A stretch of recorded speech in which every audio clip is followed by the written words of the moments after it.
Hi guys, so I've been painting lots of miniatures recently for a whole variety of games that I'm going to be playing. So as you can see, yeah, lots of these have got the nice clear bases. But one thing I never have is a good place to store them, or to have them, or to, well, put them on display, I guess is kind of what I want to say. So in this video, I'm going to show how I made a sort of display case diorama box. That's also modular because my intention is, well, to make several of them up and put them all together to make sort of one big thing. So yeah, got all these lovely miniatures, and what I'm currently doing with the miniatures I've got a couple of ways where I do sort of store them. I do have this box where, well, all the miniatures that I use quite a lot go in this. So this little case, yeah, it's pretty good, but obviously it stores them away. And say, I want to be able to see the miniatures. So all the lucky ones get to go in here. And there are some miniatures that, well, they sit on my desk if they're in like a little diorama, like these little zombies here. But then I do have lots of other miniatures, well, they're kind of on a shelf, well, mixed in with other miniatures and, well, some projects that haven't quite worked out. But then there's some less fortunate ones. Yeah, there's some in here in boxes, but less said about them the better. So yeah, I want to make something that I can put them in and see them and, well, obviously be able to use them. And as I do want to make something that is kind of like modular for these dudes, yeah, I'm going to do a little drawing first. Because my plan is to be able to make something, probably incorporate magnets because, well, I love magnets, just so I can attach several of these kind of things together. So what I was thinking is pretty simple, kind of like a box shape really. Get sort of like half a dozen miniatures on each one of these. But yeah, obviously make them detailed, have them sort of, well, nice looking, say nice little backdrops for the miniatures. But yeah, I want to make them so I can have them stackable. And my plan is to kind of like have the top two tiers being like a tavern. Then you go down to like a couple of dungeon levels. And then we right down at the bottom, some good old sort of caves of some sort. So yeah, as you can see, my highly detailed drawing, I did go through and put some dimensions on it. But to make this, I've got a new toy. And I do love getting new toys. So you'd have seen me use these kind of things before, laser engravers. And this one's the Creality Falcon 2 Pro. It's a 40 watts. So this one's going to pack a lot of punch. All the ones I've normally used or used in the past have been 20 watt ones. This one can apparently cut through 20mm thick wood in one pass. I will leave some links down below, guys, so go and check out the full sort of spec of this thing. But the other thing I like about this one, it's fully enclosed, which is awesome. Because obviously I'm using this in my house, well, my flat. Ideally, I would rather have a studio, a garage, workshop, something else. But as you can see, this one is fully enclosed, comes with a nice sort of air hose, so all the fumes can be sent out, which is just awesome. So obviously I've got everything out, started assembling it. Wasn't too bad to assemble. Most of it comes sort of as is. There's a few of these sort of red plastic panels that go on the side. There's a nice little booklet here to go through. So very easy to set up. Didn't bother filming myself setting it up, mainly because, well, when you film things, it kind of gets in the way. You wouldn't be able to see a whole lot, and basically you'll be able to see just how messy my flat is. So it didn't take long at all. It's all about 20 minutes, if that. Everything was attached together, and yeah, it just looks awesome. So I put that to one side while I got on with, well, the actual sort of floor plans and walls that I wanted. So I went into Photoshop, and yeah, basically I went online, downloaded like a floor, downloaded like a wall pattern, made them black and white because obviously that's how the laser engraver works. Any black areas it sees are the bits that it engraves. Unfortunately, I can't leave links to any of the pictures I used because, well, I went on Google and I downloaded loads of different ones to sort of work out which ones were going to look best. So as you can see, I've taken them into Lightburn. This is obviously the software that I use for, well, burning, laser engraving and all the rest. So there's two sort of files here. One is the actual image that I put on there, and then the other one is to cut it out. That's what I love about laser engravers. They are just awesome for making nice cutting, well, straight cutting edges. So I've got this foamed PVC from Green Stuff World. Again, I'll leave links down below. Again, this one, yeah, you definitely need to be well ventilated, so I had all the windows open. And I say this fan is awesome because it sucks everything out from inside this this little chamber, kicks it outside, because this stuff, yeah, it does smell. Yeah, you don't use this in a, well, I would say you don't use it in a home, but clearly I did, because, well, I have no choice. Say, I'm not a big YouTuber. I don't have, well, anywhere else to do this kind of thing. I am a guy sitting at his desk. This is obviously speeded up incredibly fast. So this thing took about 40 minutes, I think, to sort of laser engrave these and cut them. So as you can see there, yeah, the pipe going out the window, which was just awesome. Because then there was no fumes, nothing coming into the flat. I could still smell a little bit, but not too bad at all. You have to be near the machine to actually smell anything. And yeah, so I love the fact that this one is fully enclosed, which means, well, I can use it in my flat. Again, ideally, I would rather have a shed or a spare room or an attic or something, but I don't. Yeah, I really am a guy at a desk in his living room. So yeah, it did the laser engraving, and then it goes around and cuts everything out. And yeah, it's just awesome. I love these things. These are one of those things where you don't know you need one, but then when you do have one, there's so many things you can do with these. Yeah, they are just amazing. I say the fact that this one is a 40 watts and it can cut 20mm wood, which is just insane. Well, I think it's insane that they let people have laser engravers at home. But yeah, love it. So obviously I did the floor, the back and side panels. So I say my plan is to be able to make several of these up, put them on top of each other and have it so it starts off at the top with the interior of a tavern, and then as you go down the levels you go into the sort of the basement, the dungeons and then the caves down below, which is pretty cool. So as you can see, yeah, the little slots are cut out for the miniatures to go in, so when I put my ones in there with the clear bases, yeah, you're not going to see anything at the bottom. So one thing I did want to do is dent this stuff. So this foam stuff from Green Stuff World, yeah, you can cut this really easily with a scalpel, and as you can see, yeah, I'm just denting it. As good as the laser engraver is, obviously it just cuts things out and made the nice stone look. But yeah, I wanted a lot of dents, indentations, and just to make the stones look a bit more rougher, a bit more natural. And when it comes to painting them, yeah, you'll be able to see all those little dents and everything else. So I put some little corner bits in it, just as obviously a bit more support, a bit of stabilisation. And the reason I'm leaving a gap at the back is because I'm putting lights in these. So when these are fully enclosed, they are going to be quite dark. So yeah, having lights at the back, being able to light them up, it's just going to make them really look good. Plus I'm going to have different lights as they go down. So the lower levels, or the bottom level, I want to have it looking really eerie. So I'm going to have some green lights down the bottom, which should be pretty cool.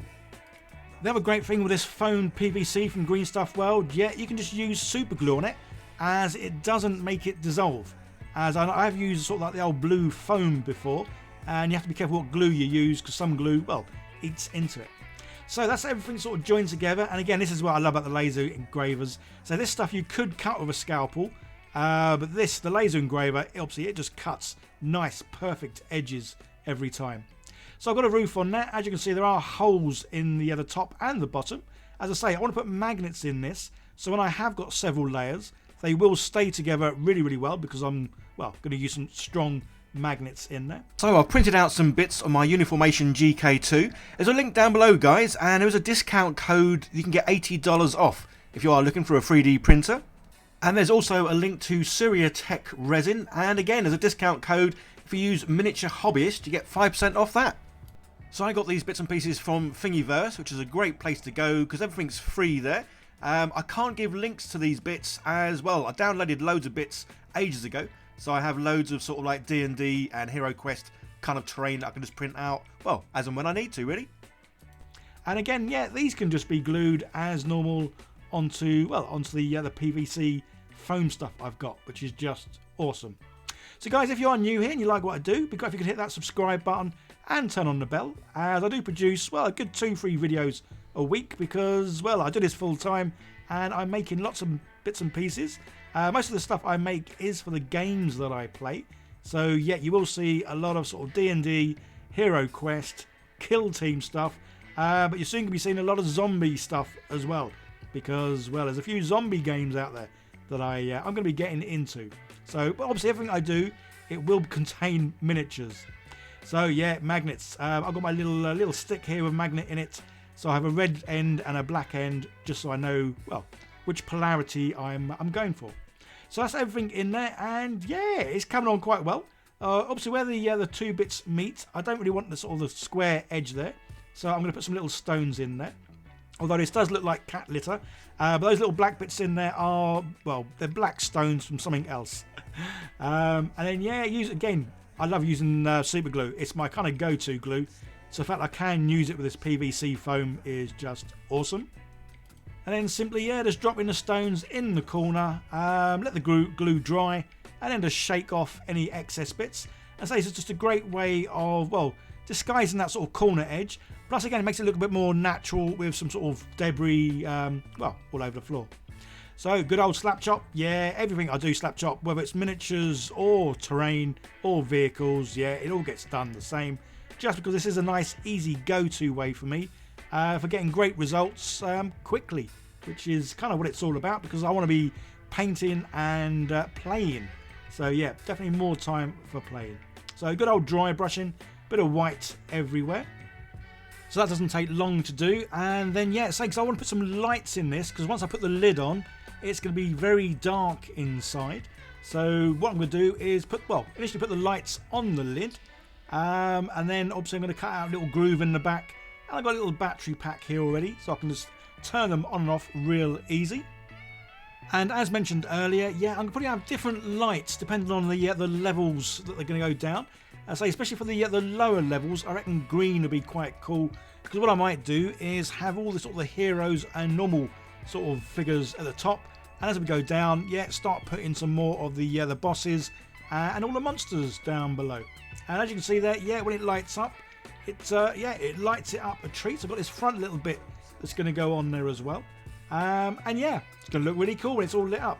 So this front bit, I kind of want to make it look like it's, well, part of a cave that's kind of like cut in. So yeah, so this stuff, it can be cut real easy with a blade. It can be cut, it can be drilled. Yeah, you can snap it. It's well, PVC foam, which is just really good stuff to have a bit of a mess about with.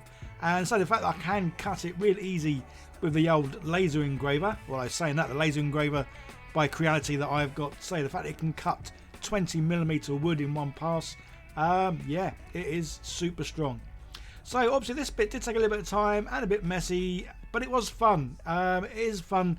As much as I love 3D printing stuff and obviously cutting stuff with laser engravers, sometimes it is fun just to get your hands dirty, use some simple tools and make things that look, well, pretty natural and yeah, pretty cool. So that didn't take too long at all. And then it just needed cutting down to size. So I wasn't too sure how big or deep to have it, so I thought I'd make it bigger than it should be, just so I could cut it down. And say again, this stuff cuts real easy, so I'm using my big old blade here, because then I can just do it in one foul swoop there. Yeah, it's stuck to the front, and then I did a bit more cutting just to sort of like blend it in to the top part. And yeah, I think it's looked really good. So obviously I didn't do any laser engraving to this, because this is going to be the top of the caverny bit. I kind of want to make something at the top. So good old grout. I love grout. It's pretty cheap. It's easy to use. Dries obviously like rock hard. So a bit of grout on this, and then just, yeah, a cheap old brush, and just sort of making it look like it's, well, stippling effect, I guess. So that's all drying now. So while it is, back to the little dungeon sort of walls, and I kind of got my go-to paint here. This is one I kind of use quite a lot. As you saw, that's the Green Stuff World Dipping Inks, because, well, I've been using them for the past couple of weeks and absolutely love them. And I'm using the Zombie Dip. I love using this for walls, especially like obviously cave walls, just because there is that hint of green in it. And I think that just looks really good on sort of dungeon walls, because rather than being nice and grey, yeah, these look a little bit more weathered, a bit more, well, kind of like mossy in a way, I guess. But yeah, absolutely love the old zombie dip. Kind of sounds like it should be a song or a dance, but there you go. So yeah, I'm going to do that to the floor as well. I did consider doing the floor a different colour, but then I kind of thought, well, it's all going to be made out of the same stones, so yeah, keep it the same, keep it simple. I have to admit, sometimes this is where I probably have more problems than anything else, is thinking about what colours to use. And that's why we've seen a lot of my recent videos where I've been painting the HeroQuest miniatures. Yeah, I've been painting them like the cards. So that's the top all nice and dry now. So the front looks great. It's got the stippling a bit. Obviously, there's a bit at the back that I haven't done because that's the bit that overhangs at the back. Taped up the lights because, well, I didn't want to paint them. And then yeah, a bit of dry brushing over the top. Although to be honest, I probably should have left the tape on it until I'd finished doing the dry brushing. But hey ho, sometimes we get carried away and we just we forget what we're doing.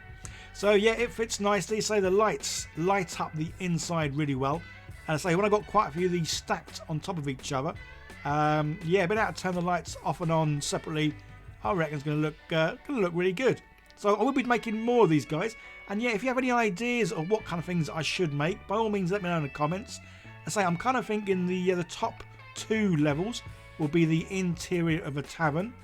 Maybe the bottom one will be like the tavern itself.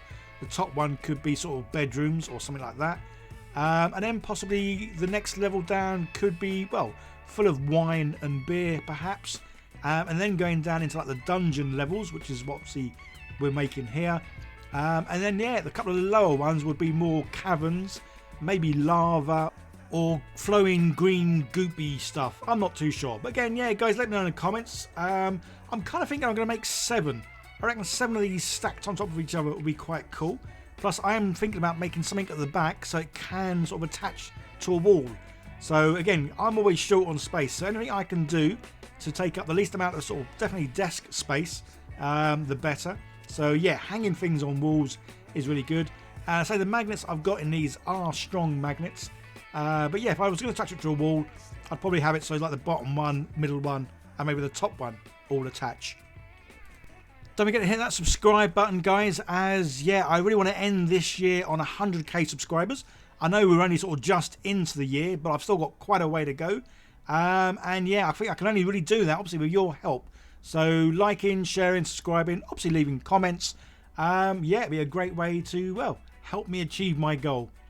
So obviously these candles, I had considered putting LEDs in them, but as these really are so small, even the smallest of LEDs I've got, yeah, I wouldn't have thought it would work.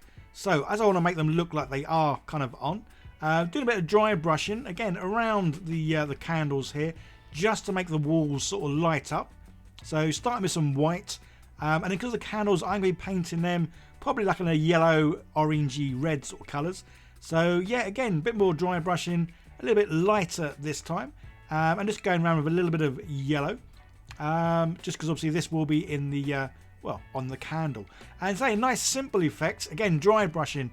Yeah, speed paints, dipping inks, contrast paints and dry brushing have been a big game changer for me. Absolutely love it. So I did a little bit of orange as well, and say they're the colours that I've used in the candles. And yeah, I'm pleased with how they come out.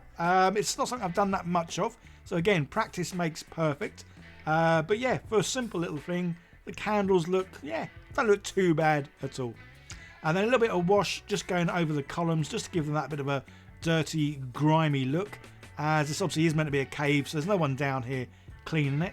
I had considered trying to do some sort of spider webs, so I might add them at a later date, or maybe on the lower levels I'll make them look a lot more dirtier and grimier, and kind of scarier, I guess. But for making the first one of these sort of modular display sort of diorama case thingies, yeah, I'm really pleased with how this one's come out. So this one's got 7 people on it. I didn't want to put the circles right near the edge, because just in case I want to make extra terrain bits on the outer edges. So that's why I've only got the 7 in the middle. And then now I've finished painting everything on the inside. now's a good time to attach the lid. So that's basically the only reason really I haven't put the lid on prior, was just to make it easier for me to paint everything and, well, and to video, so you guys could sort of see everything that I was doing. But yeah, I'm loving it. As I say, I do love the idea that these are modular. I can add more and make them look a bit different. And say, for me, it's just a great way of displaying miniatures that I can still use. And it doesn't obviously take up much room because, well, that is the biggest issue I have. And then, yeah, last sort of thing to do, really, glue on the battery pack at the back, making sure to attach it so that when I need to change the battery, I've got the bit facing me that obviously has the battery, and you can just flick the thing up and, yeah, change the battery over. And there we go. Yeah, so the first of, I reckon, about 7 of these I'm going to make. So yeah, guys, please let me know in the comments which kind of ones I should make. As yeah, I want to hear your ideas. But absolutely love it. I say, obviously, magnets as well. Absolutely love magnets because they are just awesome. So yeah, the light goes on and off. Problem is, when I turn my light off, my camera adjusts itself. So I can't really show you just how bright these lights are. But trust me, they are nice and bright. They do light this up really well. And yeah, I think this looks great. So obviously you couldn't really transport the miniatures in this because they would just, well, they would fall out. But say for me, just having this on the desk at the moment and then eventually on a wall, yeah, a great way of displaying my lovely miniatures. Okay guys, there's another video on the screen. Give that a click, see more what I do. Don't forget to like, share, subscribe, leave comments, all that good stuff. And definitely let me know which kind of, well, which kind of little miniature display boxes you want to see me make to go with this one. Okay guys, you all take care. See you in the next one. Bye for now.